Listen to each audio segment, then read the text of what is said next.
Hello everyone, and welcome back to Create Above and Beyond. Today we are finally going to be finishing Chapter 2 of our quest book. So we already have a manual process for crafting rose quartz, but this thing works, but it's pretty annoying to use and we can definitely do better. So what we need to do is first we need to actually automate all of these processes that go into rose quartz. Then we also need to automate iron. Then we need to combine it to make our precision mechanisms, and finally, complete Chapter 2. So one thing that we did forget to do in the last episode is complete Chapter 1A. So we have our resin, raw rubber, we've got our cured rubber, we've got our sealed mechanisms. So we can check that off, and that is all automated. So now I just have to submit a copper machine. We can collect our reward. And there we go. With that, Chapter 1A is complete. So in between episodes, I went ahead and crafted the angelic feather as I was kind of preparing for this episode, because what it does is it protects you from fall damage. So what that essentially means is that with our double jump, we're no longer going to take damage. It does have the trade-off where it does use up our food bar, but honestly, because we don't have the damage sound, I'm more than happy with that. The other thing I want to check out is the ender staff. So it looks like the ender staff is a super easy craft. It's a piston and a ender pearl. So one cool trick I found in the crafting terminal is that if you're crafting something that, say, uses a piston and an end pearl, but you have the piston in your inventory but not in your terminal, instead of putting it in your terminal, what you can do is just click on the piston, basically to remove that. It'll request your ender pearl, and then you can craft your item. So it says uses crosshairs to aim, right button to launch player. Sounds easy enough. Whoa! That's quite the launch. With our double jump and our ender staff, we can really go. Wow. Maybe I'll have to actually learn how to use the grappling hook to actually really get around fast. Oh, that's sweet. Can we do like straightforward too? Okay, we can. Nice. A pretty big thing that I did in between episodes was actually upgrade my barrel factory. So essentially what I'm doing now is you can see it's breaking in a single hit, and it's still working fine, and it's not actually like breaking itself, which is the issue I was having before. So essentially what we're doing is the brass funnel is enough to keep up, but it's not enough to keep up with like the apples and paper and everything. What we're doing is we're filtering out the barrel. So the barrel comes out immediately and goes into the next deployer, but the other items, they just kind of fall onto the belt. You can see sometimes it glitches out and they'll like end up above the glass here. But that's not too big of a deal because the barrel is always being taken out first. It's never going to glitch out and end up somewhere it's not supposed to be.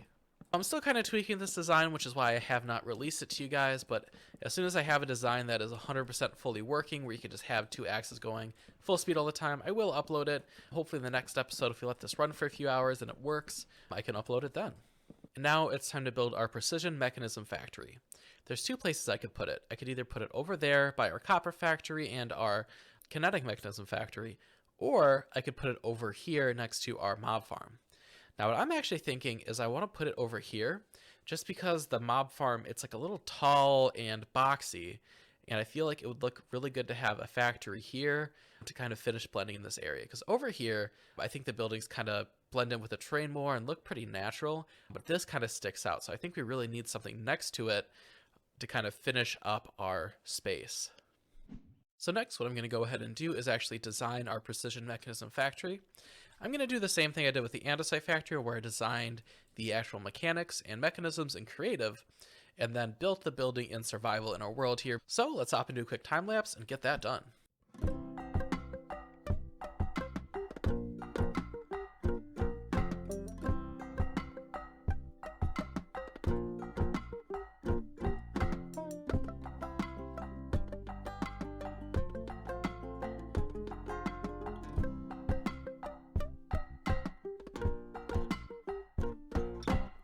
Alrighty, so I'm making some pretty good progress on getting all of the stuff ready for our schematic. You can see we only have like 2.5 pages out of 12 left, and I just wanted to kind of go through my process and how I actually manage all of these items and how we actually get this done. So when you're first looking at your materials checklist, it's going to be really daunting, and my best piece of advice is to go item by item. So getting 12 pages of stuff is really difficult, but 6 mechanical saws, easy. 4 redstone dust, easy. You will have some stuff that's a little harder, like 64 mechanical drills.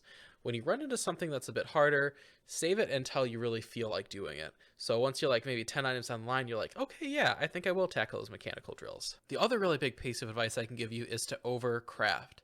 What I mean by that is you can see I need 64 mechanical drills, 4 mechanical mixers, and 6 saws.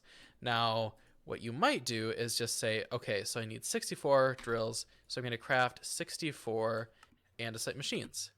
You don't want to do that. What you actually want to do is craft your 64 machines, but then just keep crafting as much as you can, essentially. Because then what you can do is you can use those extra machines for other crafts.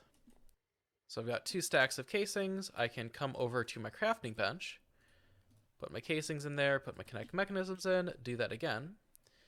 And now I have more than enough andesite machines. And the whole process of overcrafting basically means that now I don't have to go through the process of crafting andesite machines again. Because now all we need to do is to craft our drills, our whisks, and our saws for the saw. And that's the other really big thing, is that these can now be used for future projects. So the next time we're doing this, we're going to have some left over, and so we won't have to go through that craft potentially if we have enough of these left over. So if you take it one item at a time and always overcraft when it makes sense, filling out your materials checklist can actually go pretty quickly and really not be too bad. And with that, our entire material checklist is complete. All 12 pages. We got like almost, I guess it's 1.5 double chests full of items. So now all we got to do is move all this stuff over to where we're actually going to be placing our schematic and let our cannon run. So this is where I'm going to position it. So it's going to kind of eat into this mountain a little bit. So we're definitely going to have to set it to destroy all air blocks as well. It's pretty much right next to our other factory. So I actually might scooch it back maybe 2 more blocks. There we go. That should be enough room in between. So now all we got to do is pop our schematic in here. We will grab some gunpowder and hit play. And then for printer settings, we want to replace that with empty. And yeah, should be good to go.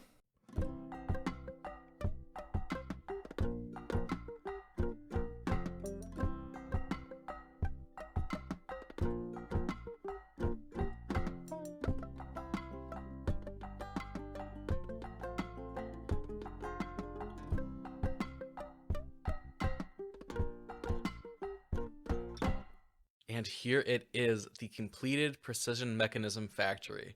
And this thing is looking sweet. So what I went ahead and did is I did some preloading to kind of get it all running. And now it's finally time to load in the last few of our items. So I filled in my tree farm, which we're using to power the system.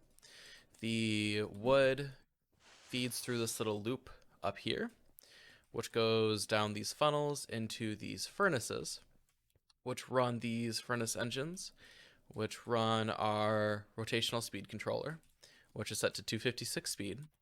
So basically we're smelting dark oak logs with charcoal. The charcoal comes out the bottom, goes up here with this little chute, and it's split into 2 places. One powers this heater, and the other goes down this line, powering our furnaces and our dynamos, which run our chargers. And it does look like we're actually kind of bottlenecking, because we have actually too much wood, it looks like, because you can see that our chute here is stopped, which means that these aren't getting wood. So what I'm going to do is I'm actually going to put a void upgrade on this drawer, which that should hopefully keep it going here. Ah, I see. There's a sapling stuck there. Now we're going. So I have this drawer here as kind of like a buffer, so that way we always kind of have a constant spin of the wood going around and around and around, and we're never gonna bottleneck like that. For all of the other items, I have a filter here, which is basically denying wood. So all of our apples, sticks, and saplings are gonna come down this chute and get stored in this drawer, which of course has a void upgrade. So I went ahead and put void upgrades on anything that's going to be automatically producing lots and lots of items. So you can see there's void upgrades on essentially every single drawer that's in here, just so that when we fill up on items, we're not overflowing and spilling out items everywhere. And then I did also go ahead and put a storage upgrade on the drawer that holds our rose quartz. and the drawer that's going to hold our precision mechanisms. The last thing I had to do to get this thing ready is fill in our 2 water tanks. So I've got one there, one here, and get our cobble generator set up. So we've got our lava here. So every single one of these blocks is a source. I have 64 blocks, so 8 by 8 space. And then this is just water flowing down, which I can actually go ahead and get going now. So we can see that automatically mining all the stone, which gets processed down. So now we're going to go through this factory step by step. I already kind of explained how our power's working. So we're going to actually start over here on the iron line. So first we have our cobble gen here. So we've got 64 spots, each being mined instantly with this machine. Down here, I've got an observer and a power toggle latch. So when it mines the stone, it sends a pulse to our latch, moving it back using this gear shift. And then when the stone reforms, it sends another signal, sending it back forward with our gear shift. So this is fully automatically, it's perfectly in time with when the cobblestone is generated, and it's working out pretty good. Then up at the top here, I've got 2 of these brass funnels coming off of the barrel, which is where all the cobblestone goes into. And I've got 2 of them so I can perfectly split them because we need sand to regenerate our quartz crystals, but we also need cobblestone to turn into gravel to make our iron. So our cobblestone to make our iron comes down here, gets crushed once, turning it into gravel. That gravel then goes onto this weighted ejector, and it gets hit into this encased fan, which we actually forgot to preload with water. Uh-oh. So we're going to place water in front of it here, which basically means that this will be washing. And so we wash our gravel here. I also have a filter here that basically denies gravel. So that way only the completed iron ingots or the flint will go into this drawer. So basically as soon as it's done washing, our iron and flint will go into this drawer. So you can see we got our first flint and our first bits of iron coming through. That iron is then filtered into our melter, which is being heated off of our power farm over here. So we got charcoal going in here, which heats our iron, melts it down, which gets pumped on further down into our system. Gravel, iron, and then here I wanted us to use these copper cans of molten iron and route them into our high temperature melting equipment. Really what we're doing is we're just using pipes. I kind of skipped that whole step of using the cans, but we'll go ahead and craft one of these and fill one up just so we can complete the advancement. So if we did want to move the molten iron around in its like item form, essentially what we could do is we could take it out into this copper can, which then gives you a copper can which contains 1 ingot of iron. It's not a super efficient way. I think pipes makes a lot more sense to transfer your iron, but that is an option you can use. And then to put this back into your system, basically you just place it into a sear drain. So all I can do is right click this and it goes into my sear drain. You can also take stuff out just by right clicking your sear drain. So you can see I can take out my iron ingot just by doing that. So if you want to quickly move stuff around, copper cans are a nice little tool to use. So the next thing we're going to take a look at is our line to make our destabilized redstone. So first it all starts here with some infinite water. So we've got a pipe here which is pumping out into this basin, which we're using to mix up our volatile sky solution. And it looks like it did actually have an issue placing this belt. So we can see that it kind of placed it horizontally instead of vertically. So I'm just going to go ahead and replace down all these shafts. Then we'll run our belt across like this. That'll get our mixers up and running. So then after the water, basically we need this sky stone dust, which we're going to get via these crushing wheels. So I've got a chute that goes up here, drops into these crushing wheels, which looks like we've got the same problem with the belt up here. So like that, we'll get it up and running. So you can see our sky stone drops down under crushing wheels, gets crushed up. And then when that's done, it drops down here. The sky stone goes back up our loop, goes back down our crushing wheels, and our sky stone dust goes into here, gets mixed up, and makes our volatile sky solution. So we'll go ahead and snag a bucket of that so we can complete that quest. So the next step is to make our destabilized redstone. And to do that, we need charge Certus quartz. So I've got this little station set up here where it's essentially a loop. So I'm going to drop my Certus quartz in the back, and basically filters into these chargers, which charge up, which are getting electricity from our power farm. So you can see it'll charge up and then go into our mixer. The mixer will mix that up and make our destabilized redstone. So we'll also go ahead and snag a bucket of that, and we can check off these 2 quests. We also need to grab our charged Certus quartz, which you can just snag out of there. Check that off and check that off. So our destabilized redstone filters all the way down here into this basin, which is going to be where the rose quartz is mixed up. The next step is to grow our pure Certus quartz crystals. So to do that, crystals come through here, and we have this brass tunnel which splits them into 2 places. Half of them are going to go to get mixed up, and the other half go to get remade, essentially. So I'm just going to throw a whole bunch of crystals onto here. You can see some of them get mixed up, and then some of them get ejected way over here. Now the reason we have that over here is because we need it close to our cobblestone farm. So they get into this chute, drop down into our crushing wheel, which crushes them up into the powder, which we then mix with sand, which we're getting from our cobblestone farm. They get mixed up. Once they're mixed up, they go down here onto our line of spouts, and you can see we slowly grow our crystal all the way through into the fully formed pure crystal. And once that's done, it gets split up again, and we mix it and crush it. So I'm going to go ahead and feed this a whole bunch of crystals, that way it can keep going and keep up with our farm. Then, with all of that done, we mix up our crystal and our destabilized redstone to get our quartz. Our quartz is filled with a spout. It's then moved over here where we have a mechanical arm.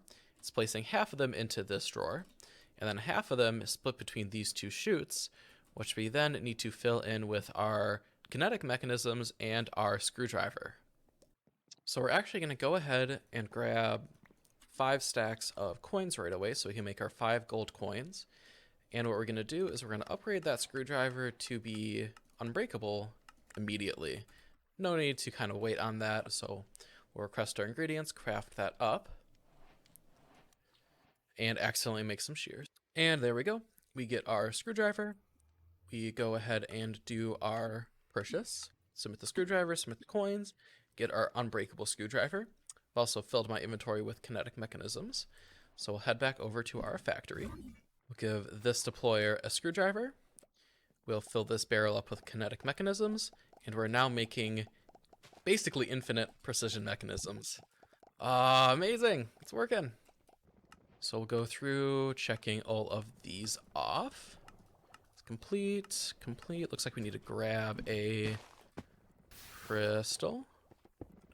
So we'll grab that crystal. That checks that off.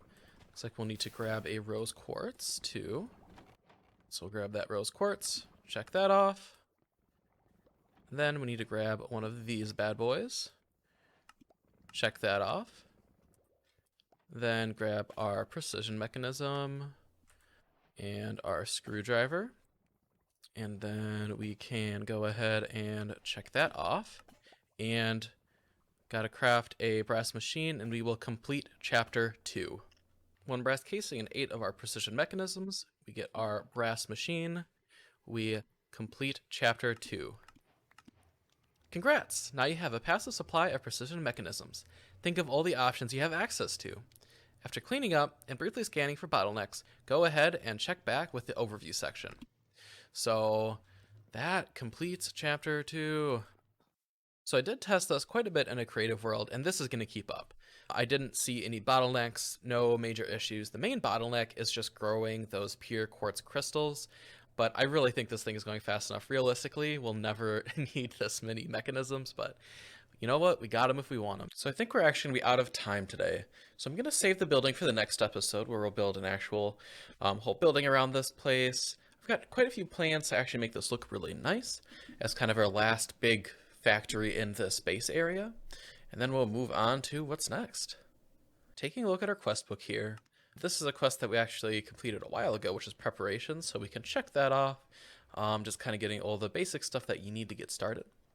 And now we're going to move on to what's next. So before we actually move into crafting our Invar machines, I think we're going to take a quick little pit stop and do our zinc machines first. So it says first, magmatic exploits. We need to go deeper. Access to zinc mechanisms will require for some engineering in another dimension, even if it's literally hell. A change of scene will always bring forth new ideas and inspirations. After hitting the checkmark above, additional quests located in the second chapter will be revealed. So let's go ahead and do that so we can kind of see what's next. And then last is to make our zinc machines. Zinc machines are incredibly powerful. From efficient cobblestone harvests to long-range item collectors, as useful as a new suit and equipment now sits in the ready. Note, the infernal mechanisms are an ingredient to nothing else. The main assembly line will continue with precision mechanisms. So if we go ahead and take a look at what we need. So it says first we need this soul bucket, this liquid souls. And I'm guessing that that works with weeping vines and twisting vines. Then we need lava and a powered blaze burner. And I guess that's really all we need for our infernal mechanisms. So the main thing I'm interested in here with our zinc machines is the drawer controller, which basically allows us to access mini drawers from one input. The mega torch, which prevents spawning, and this nullifier, vacuumulator, and coative diffuser, all from the thermal series, which I'm not really sure the actual uses on those yet, but I'm sure they will come in handy as we get further into the pack. So for our buddy cards today we're going to do another 16 mystery card packs. So we'll go ahead and purchase all of those with my gold coins. And open them all up. And get a stupid amount of cards. So I'll sort these out and see where we're at, and hopefully we get something new. So that haul felt really good. We got a lot more all the biomes we go, and a lot more end cards. Plus, we even got quite a few nether cards to add to our collection. Now, we did finally get enough of the end cards and all the biomes we go cards where we can grab 3 of those to make their respective binders. So I'm going to craft up those binders. We're going to get all of our cards sorted out into their binders, and we'll check out where we're standing. All right, so here's where we stand. We finally completed 100% of our base set, all the shiny cards, all of the not shiny cards. For Farmer's Delight, we only have 1, 2, 3, 4, 5 holes left. For the crate set, 1, 2, 3, 4, 5, 6, 7 holes left. For our aquaculture set, we still have 2 holes left. For our nether set, we're looking really good. So if we're actually looking at holes, we have 1, 2, 3 holes left. So there's only 3 nether cards we have to collect to finish the pack. And it's 1, 2, and 16, 17. And those are all pretty common rarities. Now for the end set, we're also looking pretty good. There's 1, 2, 3, 4 holes left. There's only 4 cards we have to collect to complete our ender set. Now that doesn't mean shiny and not shiny. That's just how many we have to do to get our medal. Now, surprisingly, for all the biomes you go set, there are only 2 cards which we do not have either the shiny or not shiny variant. So I think in the next episode, we should definitely complete the all the biomes you go pack, and maybe even complete the nether and end set all at once. So stay tuned for that. Make sure you hit subscribe if you want to see me complete that. Now looking at where we're at in terms of power, we started off the episode at 90, and we are now at 92. So a small increment.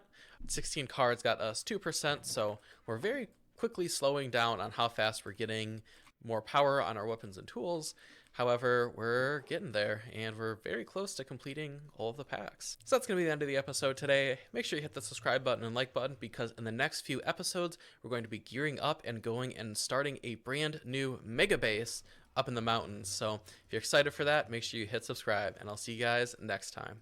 Bye-bye.